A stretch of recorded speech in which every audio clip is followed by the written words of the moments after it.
Hey, what's up, dudes? Welcome back to the channel and welcome back to another Dead by Daylight video. You'll have to excuse me, everyone in my house is sick and that includes me. But anyways, the PTB is today and we have all of the information here. We have the new killer, the new survivor, the new map, the new perks for everyone, and some actual patch notes here as well that we're going to go over and break down. So there's a little bit to unpack here and we're going to do that. But before we do, you guys know the drill. If you do like the video by the end of the video, please like the video.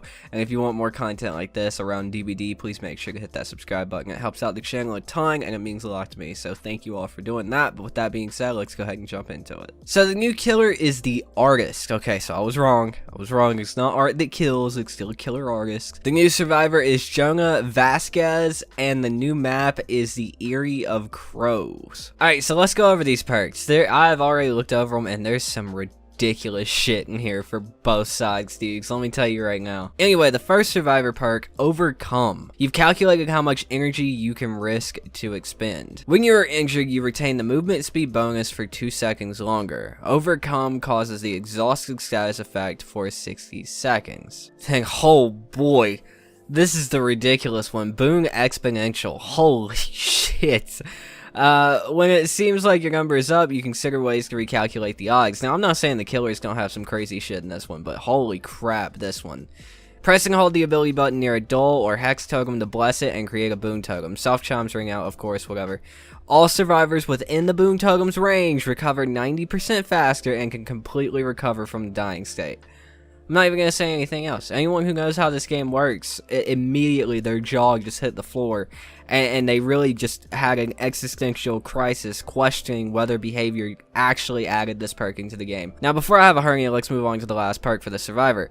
Corrective action. You quickly analyze problems and correct others' work when they make a mistake. You start the trial with 1 token and gain a token up to a maximum of 5 for every great skill check. When a survivor fails a skill check while cooperating with you, 1 token is consumed and their failed skill check becomes a good skill check. I actually really like that. That sounds like a lot of fun. But now on to the killer perks, and we'll start with Grim Embrace. Probably the least exciting one out of the bunch, but it's still exciting somehow.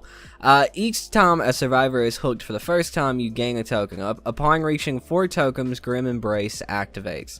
The entity blocks all generators for 20 seconds, and the Obsession's aura is revealed to you for 4 seconds. Not extremely exciting, but maybe we could find a way to play around it. And then we have Scourge Hook.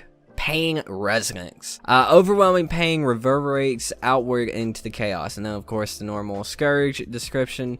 And then anytime a survivor is hooked on a Scourge hook, the generator with the most progression explodes, instantly losing 9% progress, and will start to regress. Survivors repairing the generator will also scream, revealing their location. Now, believe it or not, this is not the most interesting perk for the killers, but that sounds really good. That sounds like it could play in with Deadlock in some way, shape, or form, and I'm very, very interested to actually put some of the perks together with that, and especially this next perk to see what the meta is going to end up being. Excuse my pronunciation here, but along with the Boon Survivor perk, this is probably the most nutty perk added in this patch, and it's because it's pretty much a new game mechanic. And it is Hex Pentimento, and I'm completely pronouncing that wrong, but you reveal the true power of the totems hidden within the remains. You see the aura of destroyed totems.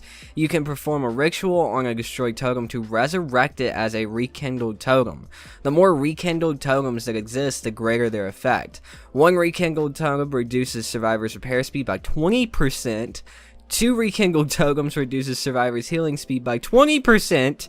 3 rekindled totems reduces survivors' recovery speed from being down by 20%.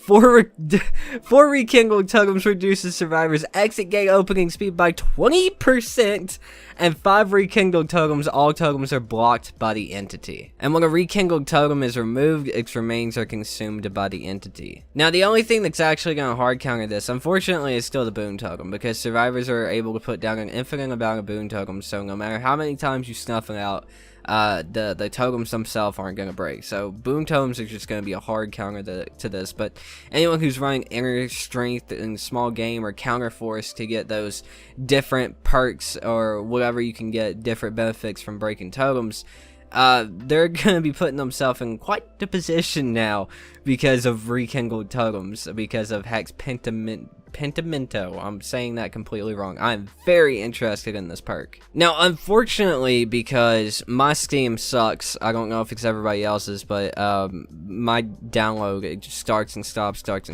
I can't actually, I'm not in the PTB yet as of recording this. I've got the pictures of the perks from Twitter.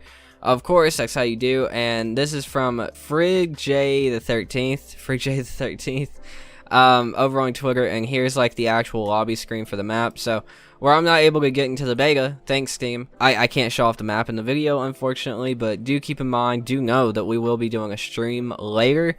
I'm not sure if I'm going to be on at my normal time or if I'm going to be on a little bit earlier. I guess we'll see how it goes, but we will be doing a stream going through all of this, playing with all of this, so make sure you guys are subscribed to the channel. Now, I did almost forget to go over the killer power here, one of the things that I'm the most interested in. Leave it to me. So, the artist power is called Bergs of Torment. From a wellspring of eternal agony comes a swarm of darkness, a wild and ferocious murder of ink black crows. Press and hold the power button to charge Bergs of Torment. Once fully charged, tap the attack button to summon a dire crow. You can repeat the action quickly by continuously holding down the power button and tapping the attack button again. When at least one dire crow is summoned, it stays idle for a limited time.